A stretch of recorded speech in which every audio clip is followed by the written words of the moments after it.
ओम श्री गुरुभ्यो नमः. आता मी मनशक्तीच्या विज्ञानानंदानी जीवनगीता ह्या पुस्तकात लिहिलेला 9व्या अध्यायाचं वाचन करणार आहे. या पाठाचं नाव आहे जन्ममृत्यूच्या येराझारा. जन्ममृत्यूच्या येरझारा. या 9व्या अध्यायाचा इंग्रजी सारांश असा आहे. After death the so called heaven is not a promotion as it ends in regression. अनेक तऱ्हेने या अध्यायाचा सारांश काढता येईल, पण मी असा काढला आहे. सो कॉल्ड हेवन म्हणजे जो स्वर्ग म्हणून समजला जातो तो स्वर्ग म्हणजे प्रमोशन नाही, प्रगती नाही, तर अधोगती आहे. 9व्या अध्यायाचा सारांश आता आपण गीतेच्या संदर्भात पाहू. गीतेमध्ये खरं अमृतानुभव आहे. गीता जे सांगते ते अप्रतिम आहे. आपण ज्या पद्धतीने गीतेचा अभ्यास खोल करायचा आहे त्या पद्धतीने केला तर जीवनामध्ये आपल्याला कसलाही प्रश्न उरणार नाही. इतकं अप्रतिम गीतेचं सगळं विवेचन आहे आणि ते एकदा तुमच्या लक्षात आलं की बाकीचं सगळं सोपं आहे. 6व्या अध्यायापासून कृष्ण सांगत येत आहेत की ध्यान करा. 5व्या अध्यायातल्या सुख आणि दुःखाच्या व्याख्या संपल्या. 6व्या अध्यायात ध्यानावर त्यानं सांगितलं. 7व्या अध्यायामध्ये त्यानं भक्ती सांगितली. 8व्या अध्यायामध्ये त्या भक्तीचं एक अव्यक्त रूप आहे ओंकार, ते सांगितलं. पण मग हे सांगता सांगता श्रीकृष्ण अशावर येऊन ठेपले. ते म्हणाले, अरे तुला ओम जमणार नाही असं तुझ्या चेहऱ्यावरून वाटतं आहे मला, तर मला तुला काहीतरी सांगणं प्राप्त आहे.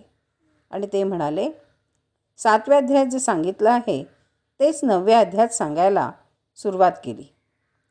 कृष्ण म्हणतो की तू मला आता भक्तीत पहा. ओम हा अत्यंत सोपा आणि अत्यंत अवघड असा विषय आहे. ओमसारखा विषय तुम्हाला जगात दुसरीकडे मिळणार नाही आणि ओमसारखा अवघड विषयही मिळणार नाही. का? तर ओंकार हे सगळं काही आहे म्हणून तो सोपा आहे. पण मग तो अवघड कसा? याचं कारण माणसाच्या स्वभावात दडलेलं आहे. त्याला सगळं नको असतं. माझ्या आवडीचं, मला अनुकूल तेवढंच पाहिजे असतं. त्यामुळे तो अवघड आहे. भगवंताचं रूप हे सगळीकडे पसरलेलं आहे, पण मला त्याचा काही उपयोग नाही. कारण माझ्यापुरतं खास असेल ते मला लागत असतं. हे माझं आहे, हा माझा संसार आहे, हे माझं कुटुंब आहे, हे माझं फाउंटन पेन आहे, ही माझी सोय आहे. माझं जे काही असेल ते बोला तुम्ही. माणसाला सामुदायिक जीवन परवडत नाही. आपल्याला सामुदायिक जीवन का नको? तर सामुदायिक जीवनाच्या काही गैरसोयी आहेत. तिथे अहंकाराचं रिग्रेशन होतं. अहंकाराची काटछाट करावी लागते. त्या तिथे जुळवून घेण्याची सवय लागते आणि ती तर माणसाला नाही. ओम तर सगळीकडेच पसरलेला आहे. माझ्या एकट्यापाशी बोला. मला माझ्यासाठी खास असेल तेवढं बोला. अरे तुझ्यातही आहे ना तो, पण ते माणसाला कळत नाही, पटत नाही. नाक, कान, डोळे राजाला असतात आणि भिकाऱ्यालाही असतात. तो आंधळा नसला तर. पण राजाच्या डोळ्याचं कोड कौतुक हे निराळं असतं. म्हणून शेवटी ओम हा सोपा आणि अवघड दोन्ही आहे. तो सगळ्यांना उपयोगी पडत नाही. हे वैगुण्य ओमचं नसून जे लोक त्याचा उपयोग करून घेत नाहीत त्यांचं आहे. म्हणून कृष्ण शेवटी म्हणाला, तुला ओम नाही ना जमत, मग तू माझ्याकडे ये. माझं पूजन कर, माझं भजन कर, म्हणजे तुला सगळं व्यवस्थित तेच फळ मिळेल की जे तुला ओंकारानं मिळालं असतं. आणि मग 9व्या अध्यायात कृष्ण म्हणाले, तू कामाला लाग, मी तुझ्या मागे आहे. मी तुला जे पाहिजे असेल ते देईन, पण माझ्यात येऊन मिळून जा. लचाण कसं आहे ते पहा. ओम का नको, तर तो सगळीकडे आहे म्हणून. आता तो कृष्ण सांगायला लागला की तुझं माझ्यावर प्रेम आहे ना, तुझी माझ्यावर भक्ती आहे ना, मग तू माझ्यात मिळून जा. आलं लचाण पुन्हा. मला कृष्ण आवडतो, मला साखर आवडते, पण मी साखर व्हायला तयार नाही. तुम्हाला जे आवडत असेल त्याच्यापासून तुम्हाला अलग राहायला आवडतं. अशी पंचायत आहे. म्हणून हे एक कोडच आहे मुळी. म्हणून मी कुणाला तरी सांगितलं, खुद की सिखाने को सिखो. हिंदी कदाचित चुकत असेल, पण भावार्थ बरोबर आहे माझा. स्वतःला शिकवायला शिका. स्वतःपुरते तुम्ही उत्कृष्ट शिक्षक आहात आणि तुम्ही अत्यंत अडाणी विद्यार्थी आहात. तुम्हाला माहीत असतं काय करायचं ते. योग्य मार्ग कोणता तेही माहीत असतं, पण करवत नाही. योग्य ते करवत नाही आणि अयोग्य ते टाकवत नाही. ही माणसाची ट्रॅजेडी आहे. दुःख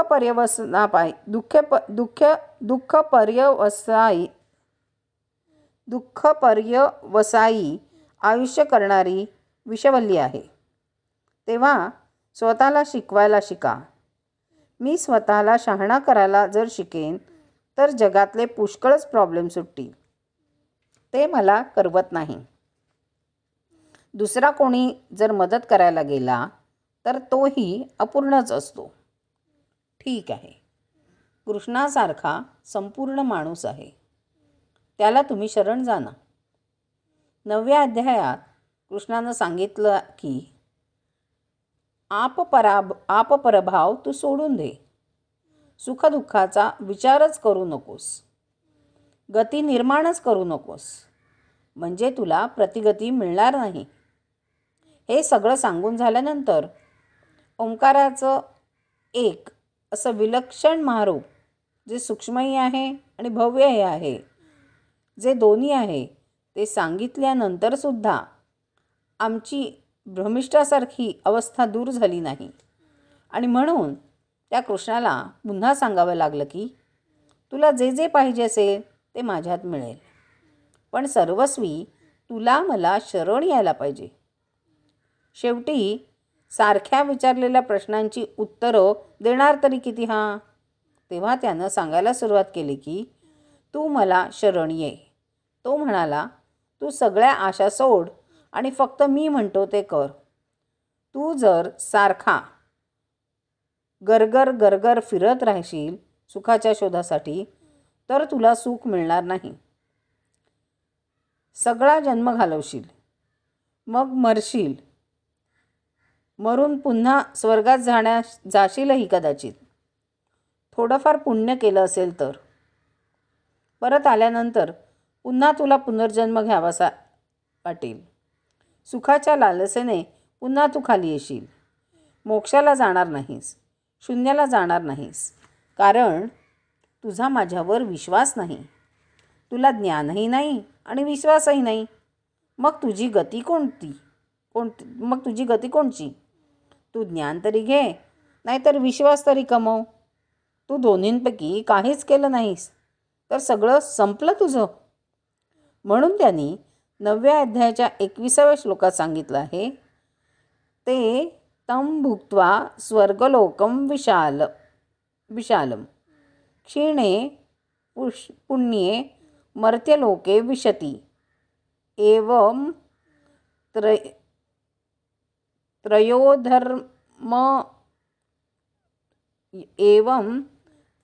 त्रयीधर्म मनुप्रपन्ना गतागतं कामकामा लभन्ते. त्याचा अर्थ असा आहे की असे जे लोक आहेत की ज्यांची ज्ञान कमवण्याची ताकद नाही आणि संपूर्ण समर्पण ज्यांना साधत नाही, त्यांचं काय होतं? जे काही थोडेफार बरं त्यांच्या हातून होतं त्यामुळे थोडं स्वर्गाचं सुख मिळतं, पण पुन्हा पृथ्वीवर परत यावं लागतं. पुन्हा यातना, पुन्हा थोडं सुख, पुन्हा यातना, हे चक्र चालू असतं. म्हणून जे काही पुण्य साठवलेलं असेल तेवढ्यापुरता स्वर्गाच्या महाद्वाराचा थोडासा तात्पुरता भाग होतो.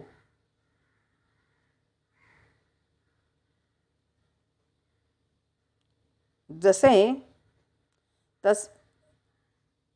तेवढ्यापुरता स्वर्गाच्या महाद्वाराचा थोडासा तात्पुरता लाभ होतो.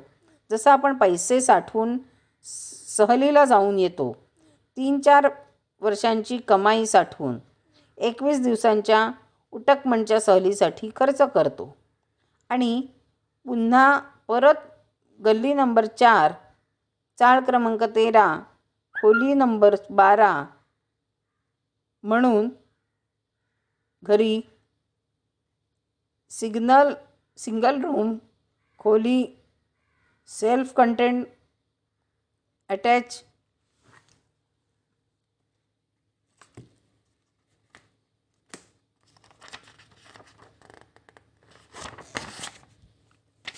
अटॅच नाही. जरा कुठे 3 वर्ष कसे बसे पैसे साठवले आणि लगेच संपवून टाकले. असली आम्ही माणसं, कशाचा कशाला पत्ता नाही.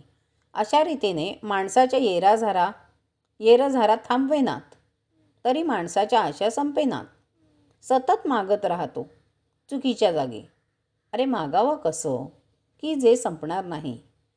पण तिथे जिभेपाशी मागायला सुरुवात होते आणि जिभेच्या दुसऱ्या टोकाला जाईपर्यंत ते सुख संपलेलं असतं. आणि वर काळजी लागते की खाल्लेला बटाटावडा पचतो की नाही आपल्याला.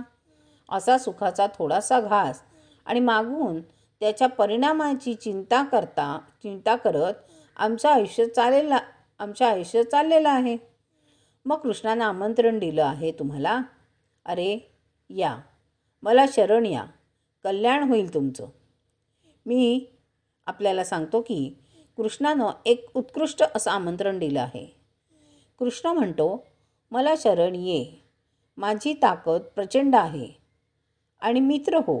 हेच वाक्य तुम्ही प्रत्येकजण म्हणू शकाल, कारण तुमच्या प्रत्येकात कृष्ण आहे. शंका तुम्हाला आहे, कृष्णाला नाही. त्यानं सांगूनच टाकलं आहे की प्रत्येक गोष्टीत मी आहे. मग वांदा कुठे आहे? शंका तुमची तुम्हाला आहे. आतला कृष्ण तुम्ही जागृत केला की शंका नावाचे राक्षस मरून जातील. आपल्यातला कृष्ण तरी दुसऱ्यातला कृष्ण ओळखण्याचं भाग्य तुमच्या नशिबात असू दे.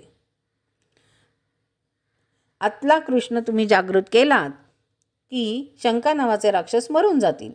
आपल्यातला कृष्ण जर तुम्हाला ओळखता आला नाही तरी दुसऱ्यातला कृष्ण ओळखण्याचं भाग्य तुमच्या नशिबात असू दे. कृष्ण सगळीकडेच आहे, तुमच्यात सुद्धा आहे. पण मी हे करीनच करीन असं म्हणण्याचं धैर्य शब्दानं दाखवून चालत नाही, कृतीनं दाखवावं लागतं. मी कृष्ण आहे, माझ्यात कृष्ण आहे असं म्हणणं ही गोष्ट स्वतंत्र आहे आणि त्याप्रमाणे करणं कृष्णाला लायक असा कृष्णाचा मी देव्हारा आहे, असा मी माझा देह वापरीन असं म्हणणं आणि असं वर्तन करणं हे कठीण आहे. माझ्यात देव आहे याच्यावर माझा विश्वास बसत नाही आणि ते खरंच आहे म्हणा, कारण आपली लायकी आपल्याला माहिती असते ना. म्हणजे विश्वास वाटत नाही की एक प्रकारची नम्रताच आहे ना, की आपल्याला देव येणार कुठून हे जर तुम्हाला जमलं नाही. स्वतःतला देव पाहणं तर निदान सत्कृत्याच्या देव्हाऱ्यामध्ये बसलेला देव पहा. जिथे जिथे सत्कृत्य असेल तिथे तिथे देव असेल, तिथे तिथे ज्ञान असेल, तिथे तिथे सत्कर्म असेल. तिथे तिथे देव आहेत. तिथे असेल, तिथे देव असले, तिथे तिथे तरी निष्ठावान व्हा. तिथे तरी निष्ठावान व्हा. आणि या पद्धतीनं तुम्ही जर वागलात तर कृष्ण जे सांगतो ते तुम्ही आचरणात आणलं तर ते कानानं नाही मनानं ऐकलं असं सिद्ध होईल. आपल्याला देवाची कृपा पाहिजे असते, पण देवाची कृपा पाहण्याचं भाग्य आम्हाला नाही. देवाची अवकृपा तरी असो असं म्हणा तुम्ही. अहो, कृपा करण्याइतकं कुठे पुण्य केलं आहे. पण निदान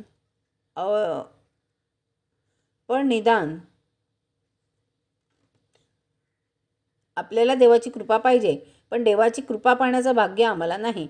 देवाची अवकृपा तरी असो असं म्हणा तुम्ही.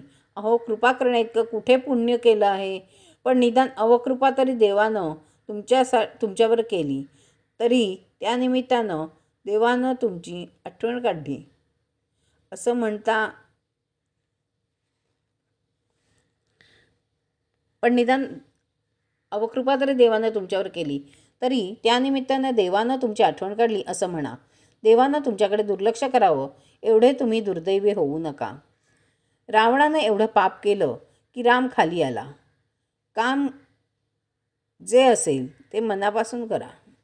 वारकरी संप्रदाय. रावणानं एवढं पाप केलं की राम खाली आला. काम जे असेल ते मनापासून करा. पापसुद्धा मनापासून करा. माझ्यातला कृष्ण जागा करून मी सांगतो, माझ्यातर्फे मी तुम्हाला परवानगी देतो आहे. उद्या सकाळी उठल्यापासून चोऱ्या करायच्या, खून करायचे, दारू प्यायची, दुसऱ्याच्या बायका पळवायच्या, दरोडे घालायचे, चांगलं काहीही करायचं नाही. आहे का तुमची तयारी? हे सगळं शक्य आहे का तुम्हाला? असुरांनी तेच केलं. असुर म्हणजे अ अधिक सुर. सुरा पीत नसत, ते राक्षस. नंतर ते बिघडले. आम्ही माणसं या देहात आलो, मोहात आलो. आम्ही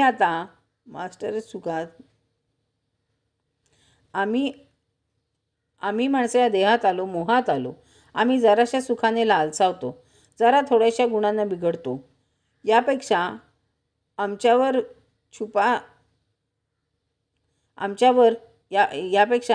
अवकृपा होण्याइतके तरी भक्त राहो. कृष्णानं सांगून टाकलं आहे, हे तुला जमायचं नाही म्हणून तू मला शरण ये. तुम्हाला भारतीय संस्कृती आणि पाश्चात्य संस्कृती ह्यातला फरक सांगणारी एक गोष्ट सांगतो. भारतामध्ये ही गीता मोठी झाली. का ती मोठी झाली तर प्रश्नच उंचावर गेला. 52व्या श्लोक बायबलमध्ये अशीच एक कथा आहे. तिला जॉबचं प्रकरण म्हणतात. ओल्ड टेस्टामेंटमधली ही कथा आहे. जॉब नावाचा एक माणूस असतो. तो देवाचा अत्यंत भक्त असतो. त्याच्या घरादाराला आग लागते. गुरंढोरं पळवली जातात. गुरंढोरं मरतात. तरी तो म्हणतो, देव माझ्या मागे आहे. हळूहळू होता त्याची मुलं मरतात, बायको मरते. तो म्हणतच राहतो, अरे देव माझ्या मागे आहे. देवाची माझ्यावर कृपा आहे. देवाचा काहीतरी हेतू असला पाहिजे. असं करत करत तो सडायला सुरुवात होते. कोड येतो, कुष्ठरोग होतो, राळ अंगावर लस येतं.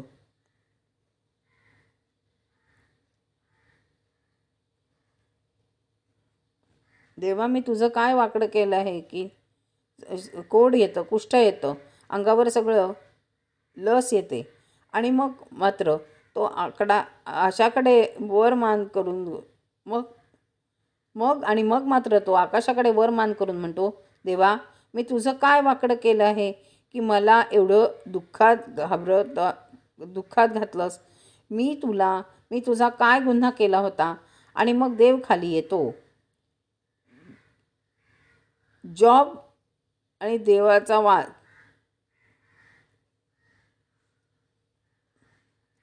मग देव खाली येतो. जॉब आणि देवाचा संवाद फार छान आहे. नेमकी सांगण्याची गोष्ट इथे गीतेमध्ये आहे. गीतेमध्ये मुळे प्रश्नच उंचीवर नेलाय.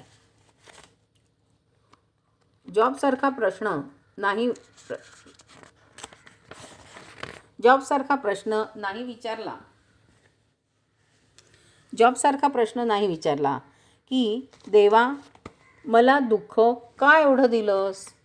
आणि अर्जुनानं 12 वर्ष वनवास भोगला आहे. दुःख का दिलंस हा प्रश्न नव्हता त्याचा. रणांगणावर उभा राहिला आणि तो कृष्ण मागे आहे. मी धनुर्धर आहे, मी धनंजय आहे, बरोबर बाण मारणार. कृष्णाची माझ्यावर कृपा आहे, जय मला मिळणारच. पण माझ्या लांबच्या का होईनात भावांना मारून त्यांच्या दुःखातून पिकलेलं उत्तम असं सुख नको. दुसऱ्यांना दुःख देऊन मला सुख नको, भावणार नाही. मग मला सुखद नको,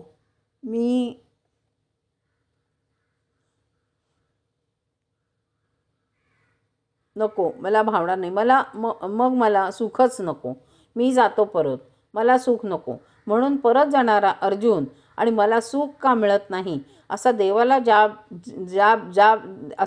जाब विचारणारा जॉबचा प्रश्न होता. त्यामुळे बायबलातलं तेवढं ज्ञान एका मर्यादित अवस्थेपर्यंतच उंचावर गेलं. तोही संवाद सुरेख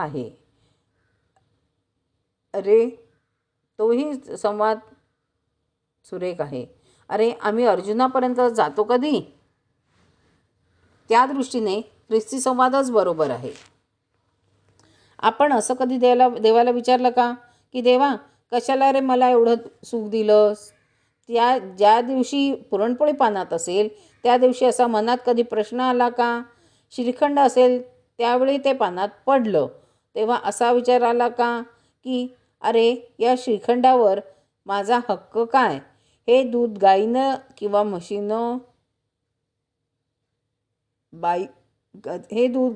म्हशीनं वासरासाठी दिलेलं होतं.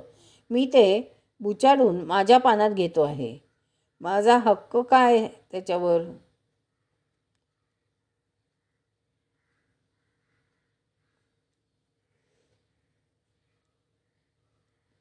म्हणून मी हे श्रीखंड खावं? माझा श्रीखंडावर आणि बासुंदीवर हक्क काय? असा विचार आला होता का कधी मनात? हे विचार आमच्या मनातच यायचे नाहीत. गीता जिथे जन्माला येते की तिथे प्रश्नच निर्माण होतात.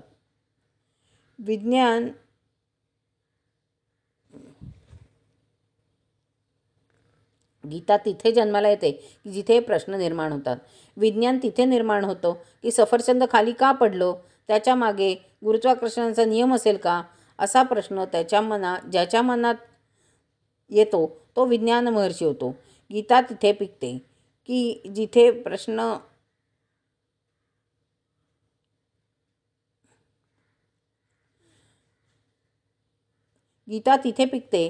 प्रश्न उंचावर निघतात आणि त्यामुळे उत्तरं चांगली मिळतात. आयुष्य उन्नत होतं. गीता विज्ञान प्रत्येक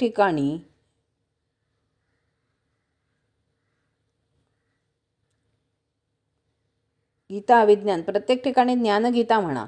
प्रश्न उंचावर गेला पाहिजे. सफरचंद वरनं का खाली पडलं असेल? प्रश्न आमच्या मनात येत नाही. पण सफरचंदाचा भाव सध्या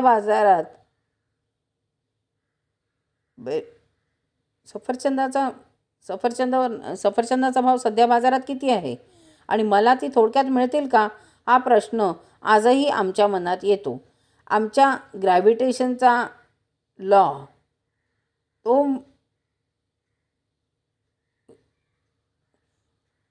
ग्रॅव्हिटेशनचा लॉ मुळीच मनात येत नाही असा हा माणूस.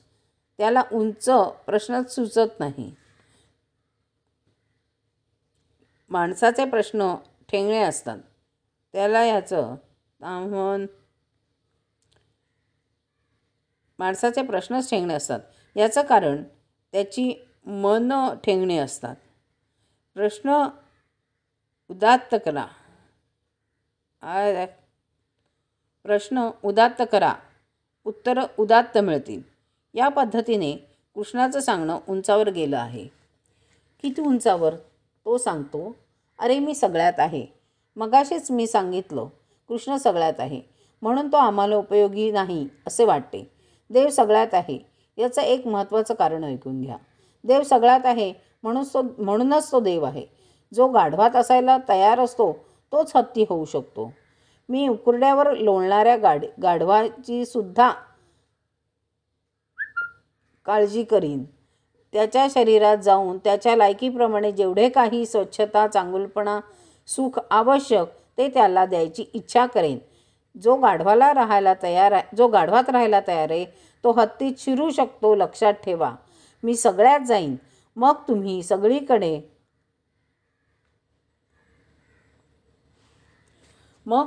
सगळीकडे असाल.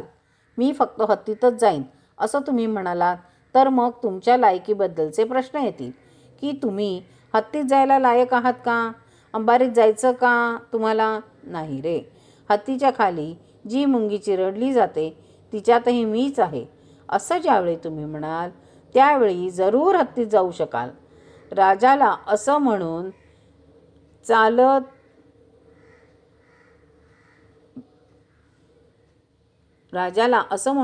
चालत नाही. मी फक्त श्रीमंत लोकांचीच काळजी घेईन, पण मी भिकाऱ्याची, शूरांची, वीरांची, दलितांची, दुबळ्यांची, सर्वांची काळजी घेईन. मी सगळ्यांचा आहे असं ज्यावेळी तो म्हणतो त्यावेळी तो राजा होतो.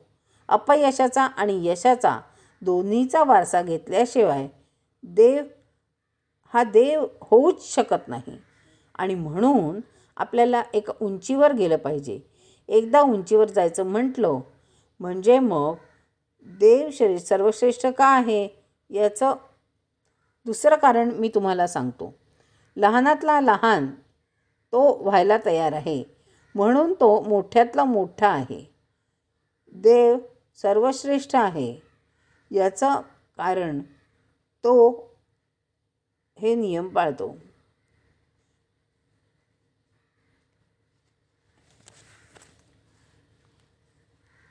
म्हणून तो मोठ्यातला मोठा आहे.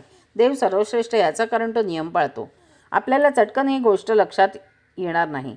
देव सर्वश्रेष्ठ आहे याचा अर्थ त्याला काहीही करता येईल.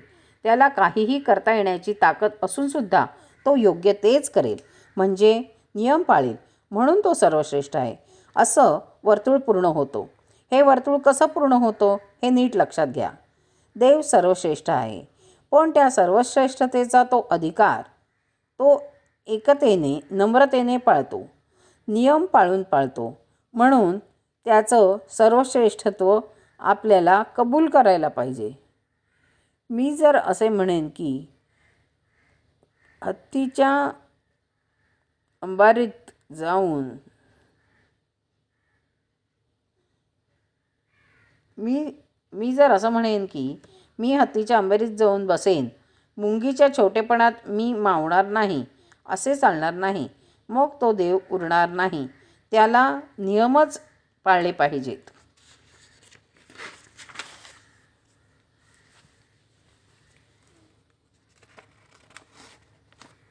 आणखीन एक लक्षात ठेवा, देव कृपा करू शकतो पण तो करणार नाही. त्याच्या कृपेची प्रोसेस ठरलेली आहे.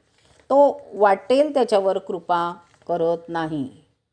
नियमांचा तो पुरस्कार करत नाही, तर नियम फक्त तो सांगतो. वाईट कराल वाईट मिळेल, चांगलं कराल चांगलं मिळेल, गती निर्माण कराल प्रतिगती मिळेल, प्रतिगती निर्माण कराल गती मिळेल. तो ही प्रक्रिया सांगतो. तो आग्रह धरत नाही. मागायचं ज्याचं त्यानं. जो जे वांछील तो ते लाहो, हा अर्थ आहे.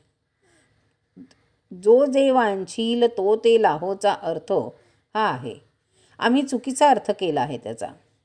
एकदा तो नियम तुम्हाला कळला तर 9वा अध्याय कळला. तुम्ही तरुण लोक आहात. प्रक्रिया तुम्हाला देवानं सांगितलेली आहे. सगळ्यात जर जायची तयारी कराल तर जगाचे राजे व्हाल आणि चूजी व्हाल. मला हे आवडतं, ते आवडत नाही, मग तुम्ही देव नाही आणि देवभक्तसुद्धा होऊ शकणार नाही.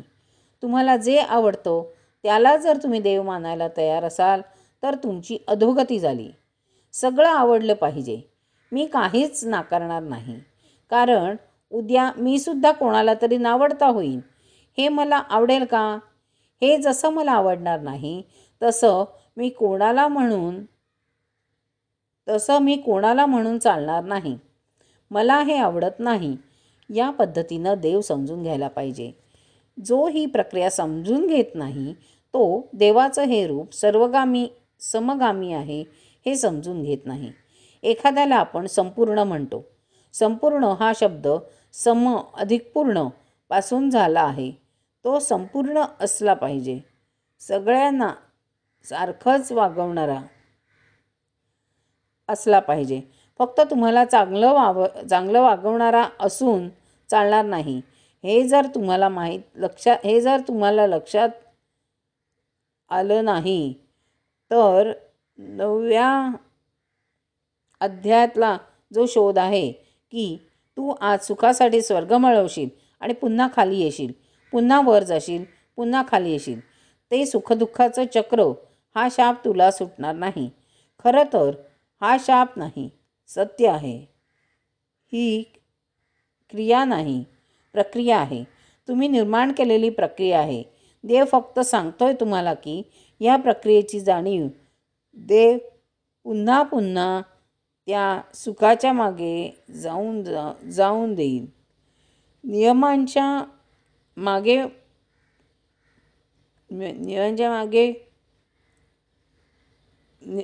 नियमांच्या मागे धाव. 5व्या अध्यायापासून हे नियम तो सांगत आलेला आहे. आम्ही ऐकलं नाही तर आम्ही काय करणार आहोत? कृष्ण असं म्हणतोय की तुला जे आवडत असेल तेच फक्त पाहिजे असेल तर पुन्हा पुन्हा या नरकात येशील. वर स्वर्गात जाशील, पुन्हा खाली नरकात येशील. हे चक्र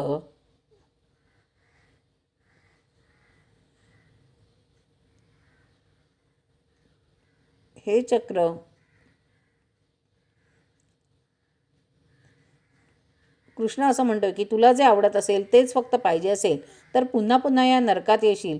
वर स्वर्गात जाशील, पुन्हा खाली नरकात येशील. पण हे चक्र तुला सुटणार नाही. मग त्यांनी एक प्रोसेस दिली आहे. तू वर जाशील, पुन्हा खाली येशील. पुनर्जन्माचं चक्र उपनिषदांनी सांगितलं आहे. तिथे वर्णन कसं केलं आहे की तुम्ही पहिल्यांदा माणूस जाळला की पुरावा रथ त्यातला वर. तुम्ही पहिल्यांदा माणूस जाळला की धुराचा रथ त्याला वर आकाशात घेऊन जातो. तिथल्या पाण्याशी, ढगाशी तो एकरूप होतो. ढगातून तो आत्मा किंवा ते जे काही तुमचं सूक्ष्मरूप आहे ते पावसाच्या रूपानं खाली पडतं. नदीमधनं किंवा पावसाच्या पाण्यातनं ते शेताच्या धान्यात जातं. पाण्याला अनेक ठिकाणी महत्त्व आहे. त्यात इथे एक महत्त्व आहे. आमच्या पूर्वाचार्यांनी सांगितलेलं आहे की पाण्यातून तो धान्यात जातो.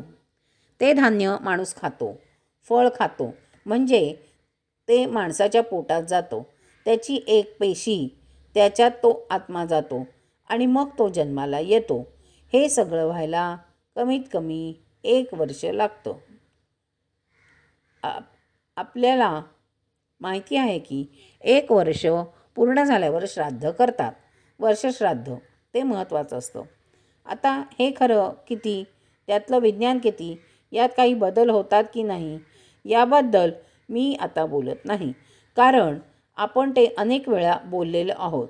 परंतु गीतेने जे सांगितलं आहे, उपनिषदांनी सांगितलं आहे ते असं आहे. या प्रक्रियेत देवसुद्धा मध्ये अडथळे आणू शकत नाहीत. देवाचा अत्यंत आवडता जो अर्जुन त्याला गीता सांगितली. त्याला शेवटी त्यानं स्वर्गात नाही पाठवलं, नरकात पाठवलं. आम्ही अफाटच लोक आहोत. आम्ही सगळी पापं करणार, देवापाशी जाणार आणि देवाला सांगणार. देवानं आमचं सगळं ऐकावं आणि आम्ही मात्र देवाचं काही पण आम्ही मात्र देवाचं काही ऐकायला तयार नाही. आजपर्यंत आम्हाला मागायचं समजतं. मी कशाला लायक आहे, ती लायकी कशी वाढवावी हे काही मी पाहत नाही. एक बाई समुद्रकिनाऱ्यावर फिरायला गेली. त्या किनाऱ्यावर तिला बाटली मिळाली. ती उघडल्यावर त्यातून एक राक्षस बाहेर आला. ती घाबरली. राक्षस म्हणाला, बाई घाबरू नकोस, मी सज्जन राक्षस आहे. जेव्हा तुला माझ्याकडून काय मागायचं असेल ते मागून घे. तर हिने काय मागितलं? मला लता मंगेशकरचा आवाज पाहिजे, हेमा मालिनीचं रूप पाहिजे आणि अमिताभ बच्चनची संपत्ती पाहिजे. तो राक्षस म्हणाला, एवढं सगळं करण्यापेक्षा तू मला बाटलीत परत बंद करून ठेव ना. कोण कुठे काय मागेल याचा पत्ताच नाही. वाटेल ते मागायचं. अरे तू त्याच्यासाठी काही प्रयत्न केलास का? काही नाही. जाता जाता सहज समजलं तर करायचं झालं. म्हणून वरून करून बघूया. हे आमचे प्रयत्नाचे शिकस्तीचे तीर आहेत. आमचे किशोर आहेत. आमची कशावर श्रद्धा नाही? तुम्ही म्हणता करू तेही करू, हेही करू. आम्ही परीक्षा देणार नाही. आम्ही तुमची परीक्षा घेऊ की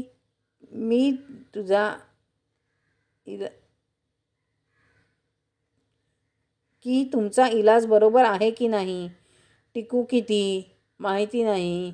या सगळ्या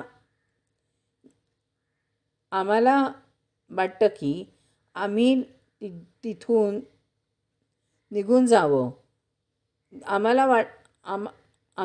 आम्हाला वाटतं की आम्ही तिथून निघून जाऊ. आमचं काहीही ठरलं नाही. हेच आमचं ठरलं आहे. कसलाही निश्चय करायचा नाही हा आम्ही निश्चयच केला आहे. कृष्णाचं खरं रूप पाहिजे असेल तर एक वॉर्निंग लक्षात घ्या. तुम्ही कितीही केलं, स्वर्ग मिळवला तरी परत तुम्हाला यावं लागेल. वेळेवर जागे व्हा. म्हणून आपल्याला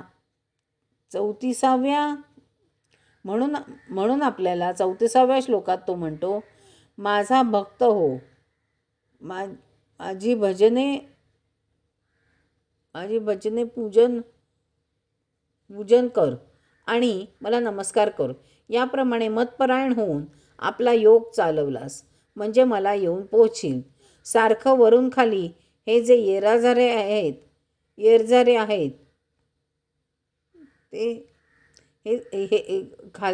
सारखं वरून खाली हे जे येरझारे आहेत ते कशाला घालतोस?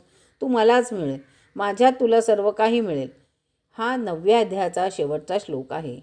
तू प्रश्नांच्या पर्वतातून मला दबायला पाहतोस. पर्वतभर भक्ती करतोस, प्रश्नांची भक्ती करतोस आणि पर्वतभर भक्ती करतोस. प्रश्नांची भक्ती आहे ही. परिप्रदेनं सेवया हे बरोबर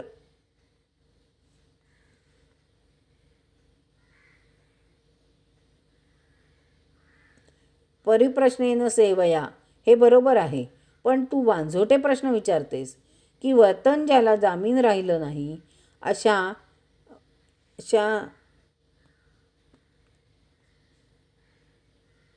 प्रश्नांचा उपयोग काय? असं करण्यापेक्षा तू मला सरळ शरण ये. 9व्या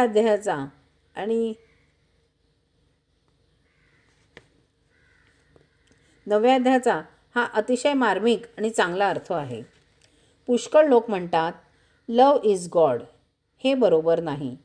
प्रेम हा देव आहे असे नाही. देव हा प्रेममय आहे असं तुम्ही म्हणू शकाल. एकाच अर्थाने तुम्ही हे म्हणू शकता की जे जे देव करेल ते बरोबर असलं पाहिजे. त्याच्या करण्यावर मी प्रेम करीन. त्या अर्थानं गॉड इज लव्ह हे म्हणायला तुम्हाला परवानगी आहे. लव इज गॉड नाही.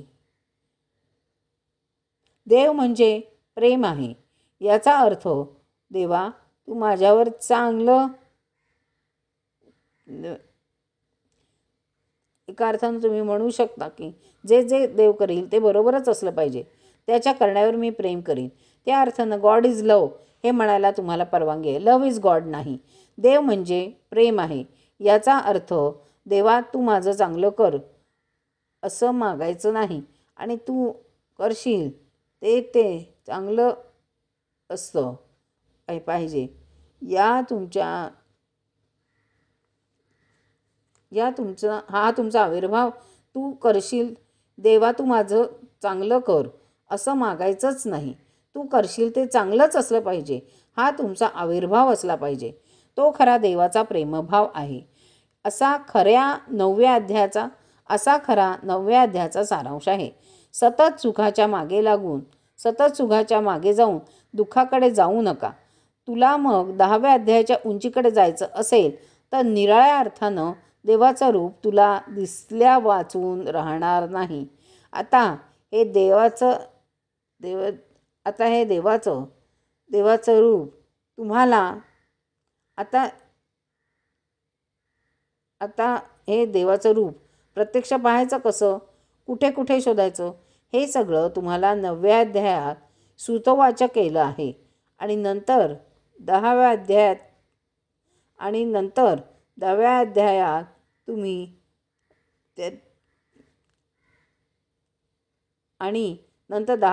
त्याची अनेक रूपे पाहायला मिळतील. ते समजलं तर तुम्हाला पराक्रमाचे पर्वत निर्माण करता येतील. ओम शांती शांती शांती.